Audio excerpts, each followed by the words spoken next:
வணக்கம். என் பெயர் என்எஸ் வித்யா. இன்றைக்கி நாம் எந்த தலைப்பை பேச போகிறோம் அப்படின்னா, திருக்கோவில் பிரசாதங்கள். எல்லாருக்கும் கோயில் பிரசாதம்னா ரொம்ப பிடிக்கும்.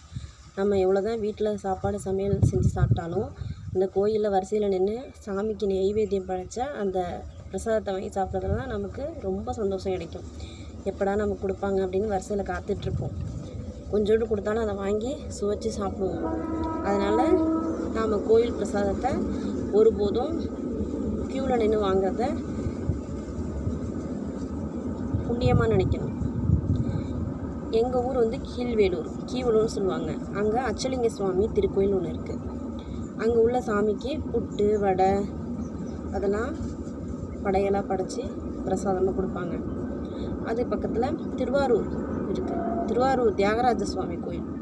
அங்கே பார்த்திங்கன்னா புட்டு வடை தோசை சூழியன் தேன்குழல் அதிரசம் இதெல்லாம் படைச்சி சாமிக்கு நெய்வேத்தியமாக எங்களுக்கு கொடுப்பாங்க. அடுத்து பெருமாள் கோயிலில் பார்த்திங்கன்னா புளியோதரை. எல்லா பெருமாள் கோயிலையும் புளியோதரை கொடுப்பாங்க. அதோட டேஸ்ட்டே தனி தான்.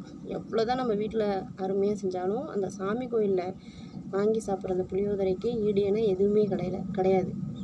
அதுவும் சென்னை மயிலாப்பூரில் மாதவ பெருமாள்னு ஒரு கோயில். அங்கே உள்ள புளியோதரை நிறைய பேருக்கு ரொம்ப பிடிக்கும். அப்புறம் சிதம்பரம் நடராஜர் கோயில்.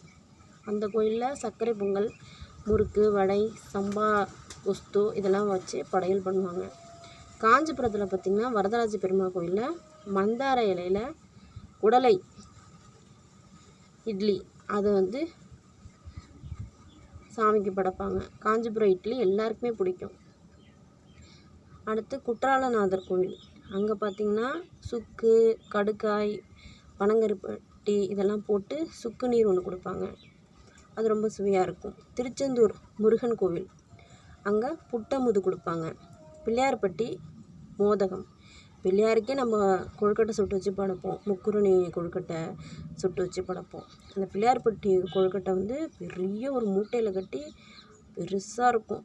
அது வேகிறதுக்கே அவ்வளோ நாள் ஆகும்னு சொல்லுவாங்க. அதை சாப்பிடும்போது ரொம்ப சுவையாக இருக்கும். திருச்சி ஸ்ரீரங்கம் அக்கார டிசில் அந்த நெய்வேத்தியத்தை பண்ணுவாங்க. அந்த பச்சரிசி பைத்தம்பருப்பு அதில் கொண்டு தயாரிப்பாங்க. அடுத்து அழகர் கோயில். அங்கே பார்த்திங்கன்னா தோசை. கள்ளழகர் கோயிலில் தோசை சாமிக்கு படைப்பாங்க. மார்கழி மாதத்தில் அந்த அழகர் கோயிலில் அக்கார டிசில் படையெல்லாம் படைப்பாங்க. வள்ளிமலை முருகன் கோயிலில் தினை மாவு அதை வச்சு படைப்பாங்க. வேலூர் ஜலகண்டேஸ்வரர் கோயிலில் சாம்பார் சாதம் படைப்பாங்க. சுசீந்திரம் அந்த கோயிலில் ஆஞ்சநேயர் கோயிலில் 18 அடி உயரமுள்ள ஒரே கல்லால் செஞ்ச ஆஞ்சநேயர். அந்த ஆஞ்சநேயருக்கு வடமாலை சாத்துவாங்க. எப்படி வடமாலை அப்படின்னா 250 500 இந்த எண்ணிக்கையில் வடமாலை சாத்துவாங்க. அந்த ஆஞ்சநேயர் கோயில் ஒரு மண்ணுக்கடியில் புதைச்சி வச்சுருந்தாங்க. மாளிகாப்பூர் படையெடுப்பில் அணியர் அதை எடுத்துக்கூடாது அப்படிங்கிறதுக்காக மண்ணில் வச்சு புதைச்சி வச்சுருந்தாங்க. 80 ஆண்டுக்கு முன்னாடி தான் அதை தோண்டி எடுத்தாங்க.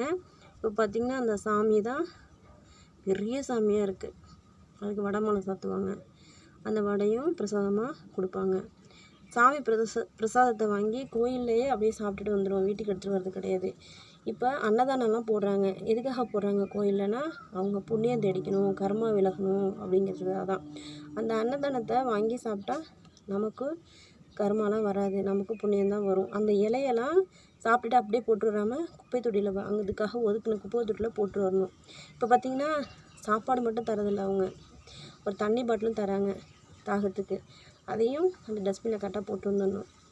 சாமி கோயில் பிரசாதம் கிடைக்க நம்மளாம் புண்ணியம் பண்ணியிருக்கணும். அதனால் கோயிலில் பிரசாதத்தை வாங்கி சாப்பிட்டு சாமியாரில் அதிகமாக பெறணும்.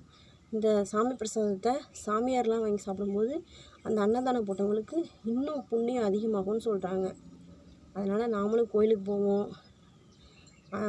அந்த பிரசாதத்தை வாங்கி சாப்பிடுவோம். நம்மளால் முடிஞ்சப்போ நாமளும் கோயிலுக்குள்ளே போய் அன்னதானம் எல்லாருக்கும் கொடுப்போம். நன்றி, வணக்கம்.